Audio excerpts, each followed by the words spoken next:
Welcome to Digimasters Shorts. We are your hosts, Adam Nagus and Carly Wilson, delivering the latest scoop from the digital realm.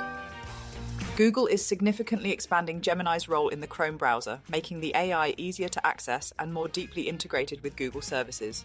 The most notable addition is Auto Browse, an autonomous browsing agent designed to handle routine tasks directly inside Chrome.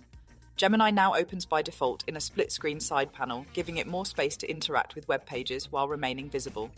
From within the browser, the chatbot can access services like Gmail, Calendar, Maps, YouTube, Shopping, and Flights without switching apps. It can also edit images directly from the web using Nano Banana, eliminating the need to download and re-upload files. Auto Browse, currently in preview, can navigate tabs, fill out forms, research information, and perform multi-step tasks while running in the background. Google says the agent is powered by its latest Gemini models and includes safety measures, such as stopping short of completing purchases. Usage is capped, with daily task limits depending on subscription tier. The feature operates through cloud-based AI, meaning page content is shared with Google, though details about data retention and training remain unclear. As Samsung moves closer to the launch of the Galaxy S26 series, the company has laid out key elements of its 2026 smartphone plans during its latest earnings call. Samsung confirmed the Galaxy S26 lineup will debut in the first half of 2026 and feature next-generation agentic AI powered by a second-generation custom processor. While major hardware leaps are not expected, the company says these AI upgrades are designed to significantly reshape the user experience. Samsung also signaled performance improvements and new camera sensors, though reports suggest meaningful camera upgrades may be limited to the Galaxy S26 Ultra with an improved 200-megapixel setup. The company emphasized closer collaboration with industry partners to deliver more integrated and capable AI features across its devices. Design remains a priority, with Samsung aiming for slimmer and lighter phones, even as indications point to the cancellation of a Galaxy S26 Edge model. On foldables, Samsung said it plans a stronger lineup and will continue exploring new form factors, including wider folding designs.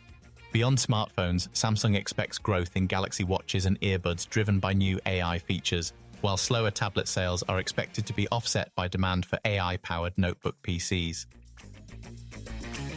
SK Hynix has surpassed rival Samsung Electronics in operating profit for the first time in 2025, driven by its dominance in high-bandwidth memory used in artificial intelligence chips.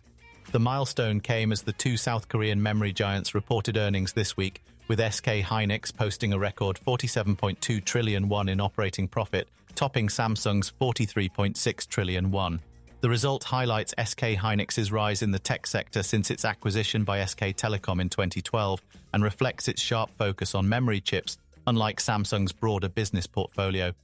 SK Hynix's strength stems largely from its leadership in high-bandwidth memory, a critical component in AI processors and servers, including those supplied to NVIDIA.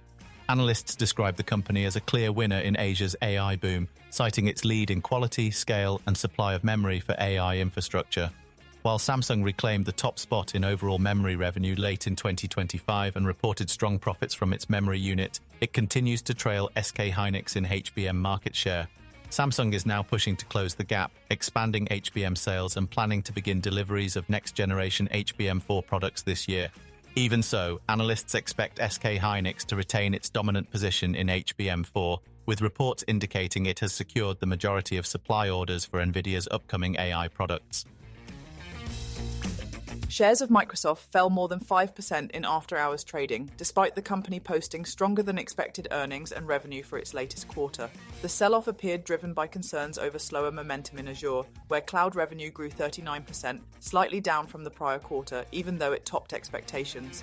Microsoft reported earnings of $4.14 per share on revenue of $81.27 billion, both beating Wall Street forecasts, while net income surged to $38.46 billion.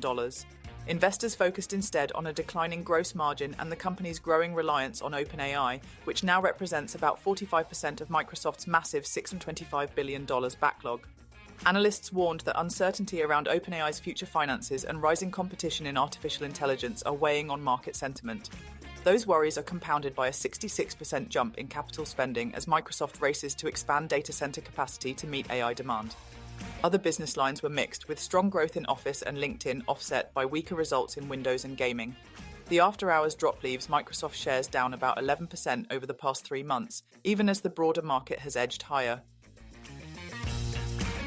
Thank you for listening to today's AI and Tech News Podcast summary.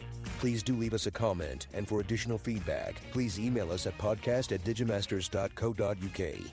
You can now follow us on Instagram and Threads by searching for @DigimasterShorts or search for Digimasters on LinkedIn. Be sure to tune in tomorrow, and don't forget to follow or subscribe.